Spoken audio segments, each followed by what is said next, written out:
चलते चलते मेरे गीत याद रखना, कभी अलविदा ना कहना, कभी अलविदा ना कहना. अंश बाय बाय कर. Bye bye. See you. आम्ही गावाला चाललो. I love you. I love you too. आम्ही गावाला चाललो. I love you. I love you. I love you. Ansh मस्त मस्त बोलत होता, खूप छान गोड गोड.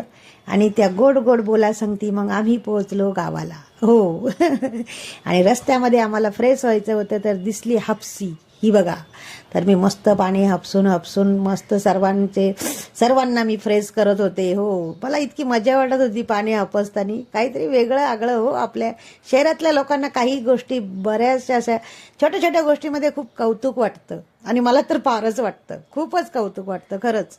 हे सगळ्या प्रकार, हे सगळ्या गोष्टींचं ना मला खूपच कौतुक वाटतं. हा माझा बारका भाऊ आहे. मी थोडंसं पाणी हापसलं, मग त्याने हापसलं. आम्ही आळीबाळीने सगळ्यांनी पाणी हापसून हापसून एकमेकांना मस्त आम्ही फ्रेश झालो. आणि अंश आणि त्याची मम्मी थोडी बाजूला बसली होती, कारण अंश झोपलेला होता त्यावेळेस, म्हणून इथे अंश नाही दिसत तुम्हाला. तर आम्ही मस्त फ्रेश झालो गाई, सुंदर असं आमच्या वाटेलाच, रस्त्याच्या वाटेलाच. आणि मग दिसलं मला सुंदर सुंदर बोरीचे झाडं. मग मी लगेच गाडी थांबवली. थांबा, मला बोरं तोडायचे आहेत. खूपच काटे होते. हो, भीती वाटत होती. पण काही पिकलेली होती, काही कच्ची होती. पण मला ते कौतुक म्हणतात ना, ते झाडातून बोरं काढून खायची ती कौतुकच काहीतरी मज्जाच वेगळी असते. मी भरपूर बोरं तोडली आणि सर्वांना माझ्या हाताने बोरं खाऊ घातली. तर असा सुंदर हा प्रवास माझा झालेला आहे गाईज.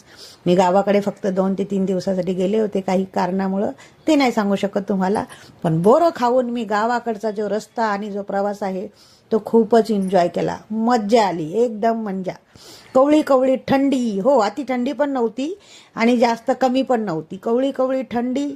आणि ते छान छान, आता बोराचं सीझन आहे गावाकडे, तर मस्त असे झाडाचे बोरं मी तोडून खाल्ले गाईज. आणि खरंच इतकी मज्जा वाटली. तर गावाकडचा निसर्गच काहीतरी वेगळा आहे. म्हणतात ना की रानातला मेवा. हो त्याची बराबरी कोणीच करू शकत नाही. तर असा मस्त मी माझा सुंदर प्रवास बोरं खाऊन केलेला आहे. तर हे बघा, तुम्हाला बोरं दाखवते. तर गाईज, तुम्हाला कसं वाटलं हे माझं छोटासा मिनी ब्लॉग नक्की कळवा. गावाकडचा मेवा.